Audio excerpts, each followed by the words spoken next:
Karibu kwenye Moyo wa Malezi. Safari imefikia hatua ya mwisho. Mama sasa anajiandaa kwa matarajio. Miezi ya 7 mpaka ya 9 ni kipindi ambacho mama anatarajia kujifungua. Ni kipindi ambacho moyo wa mama unajaa furaha. Ni kipindi ambacho moyo wa mama pia unakuwa na hofu. Ni kipindi ambapo mama sasa anakuwa katika matarajio ya kumpata mtoto wake. Hiki ni kipindi ambacho mahitaji ya vitu vya kula kwa mama mjamzito yanakuwa yameongezeka zaidi, kwa sababu mtoto anakuwa amepanuka, mtoto anakuwa ameshakuwa mkubwa, mtoto naye anakuwa anahitaji kula kwenye tumbo la mama yake. Hiki ni kipindi ambacho mama anatakiwa kuwa makini, mama anatakiwa kujali, mama anatakiwa pia kujipenda. Ni kipindi ambacho mama anatakiwa ajue anapaswa ale nini, kwa sababu kipindi hiki ni kipindi ambacho mwili unahitaji nguvu. Mama sasa anakuwa amebeba kitu, kimeshakuwa kitu kizito kwenye tumbo lake. Kwa hiyo nguvu inakuwa inahitajika. Mimi ninaitwa Uhere Madam. Kama bado haujasubscribe kwenye chaneli yetu ya Moyo wa Malezi, karibu ufanye hivyo sasa hivi, kwa sababu tunakuletea maarifa sahihi kabisa kwa ajili yako na kwa ajili ya jamii nzima. Una uwezo wa kutupigia simu au una uwezo wa kutuandikia ujumbe kama unataka ushauri kwa namba 0754579224. Karibu na tuanze safari yetu kuangalia ni vyakula gani mama mjamzito mwenye mimba yenye umri wa miezi 7 mpaka 9 anatakiwa kula nini. Karibu na tuanze. Aina ya kwanza ya vyakula ni vyakula vyenye protini. Hii protini ni kwa ajili ya ukuaji sasa wa mwisho wa mtoto. Mtoto anapokuwa tumboni kwa mama yake, kipindi hiki protini inakuwa inatakiwa sana. Hii inatakiwa kwa sababu inasaidia ukuaji wa mtoto kwa haraka, pia inamsaidia hata tishu za mtoto, inasaidia misuli na inasaidia mama kupata nguvu. Kwa hiyo mama anapokuwa anapata protini za kutosha, hii itamsaidia mama na pia itamsaidia mtoto mwenyewe ambaye yuko tumboni kwa mama yake. Vyakula gani sasa vinatakiwa vyenye protini? Hapa mama anatakiwa apate samaki waliopikwa vizuri, apate mayai, apate maziwa. Ni muhimu sana mama apate vyakula pia vya jamii ya dengu, apate dengu zilizopikwa vizuri. Hii itamsaidia hii jamii ya kunde kumsaidia mama, kwa sababu inakuwa pia ina protini nzuri. Aina ya pili ya vyakula ni vyakula vyenye iron. Hii inasaidia kupunguza uchovu na anemia. Kipindi hiki cha miezi 7 mpaka miezi 9 ni wakati pia ambapo damu ya mama inatakiwa iwe inatosha kwa ajili ya kujiandaa kujifungua. Kwa hiyo mama anapokuwa anapata vyakula vyenye iron vitamsaidia sana pia kuhakikisha mzunguko wa oksijeni ya mtoto unakuwa mzuri. Na pia inamsaidia mama kupunguza uchovu, na pia itamrahisishia mama kuwa na damu nyingi, hata anapojifungua asipate madhara ya kupungukiwa na damu. Anatakiwa apate vyakula vyenye vitamini C. Vitamini C hii inamsaidia mama ufyonzaji wa vyakula kwenye mwili wake au tumboni kwake. Na pia mama anatakiwa apate virutubisho ambavyo vinakuwa vina iron. Hivi virutubisho vitamsaidia sana mama kuhakikisha vinamkinga, vinamsaidia mama apate matunda, apate mboga za majani. Mfano wa mboga za majani atapata matembele. Yanamsaidia sana, yanamuongezea damu. Kwa hiyo ni vizuri sana mama apate vyakula vyenye iron.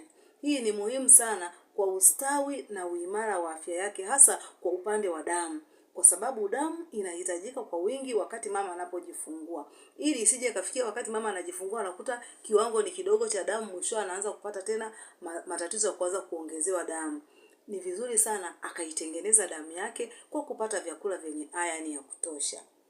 Hoja ya 3, mama anatakiwa apate vyakula vya nishati ili kupambana na uchovu na kupata nguvu.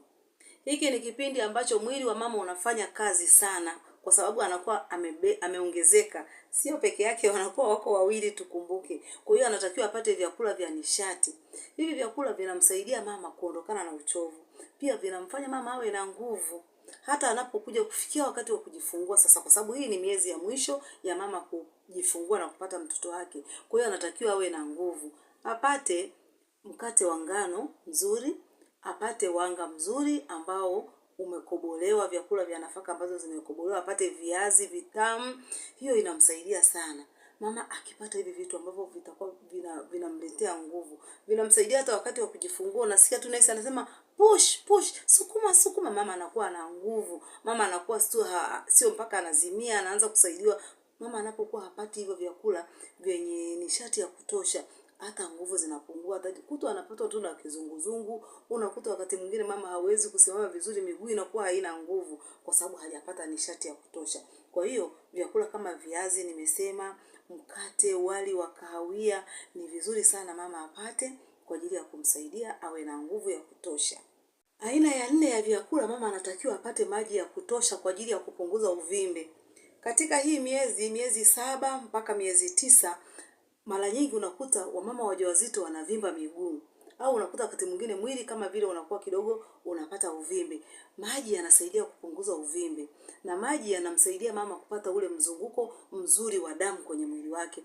Kwa hiyo anatakiwa apate maji ya kutosha, anywe maji kidogo kidogo. Kila wakati anakunywa kidogo kidogo, anapumzika, asinywe tu mengi ambayo wakati mwingine anaweza kumfanya akatapika, akachoka. Anywe maji kidogo kidogo, yatamsaidia sana katika mzunguko wake. Pia anaweza akapata hata yale maji ya nazi. Yale maji ya nazi ni mazuri pia, yanamsaidia mama.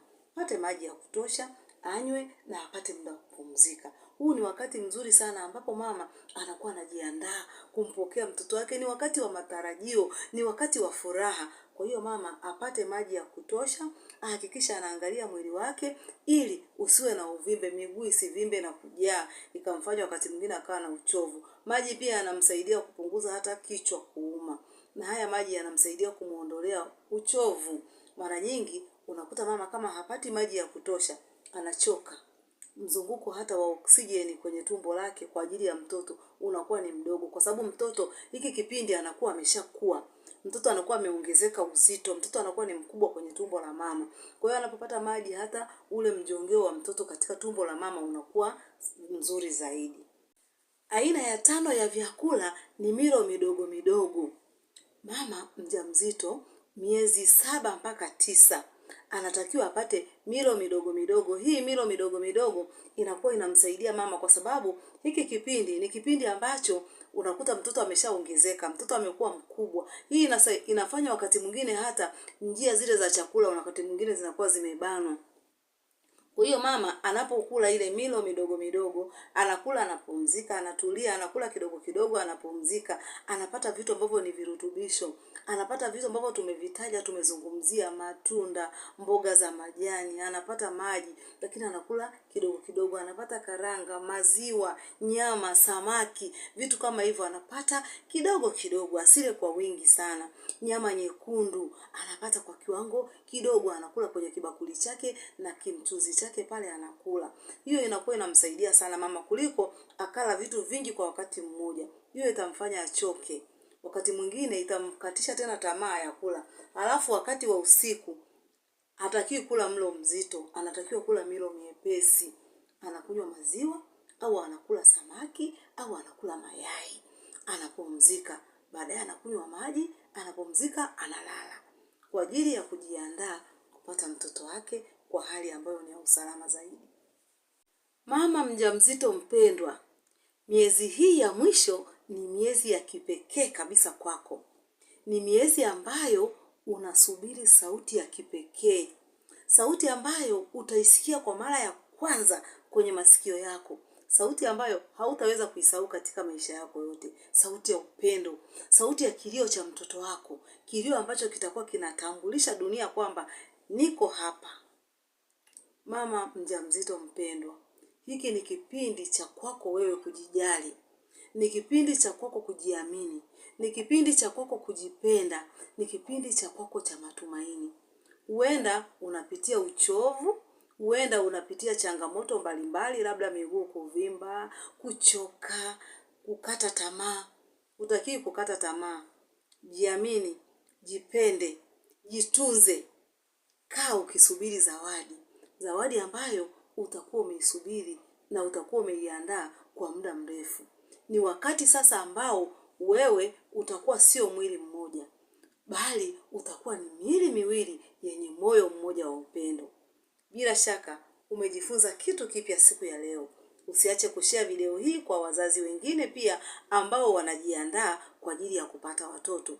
Pia wazazi wengine ambao ni vijana watarajiwa ambao wanahitaji kupata watoto. Like, subscribe kwenye chaneli yetu ya Moyo wa Malezi ili uendelee kuwa mmoja wa familia ya malezi.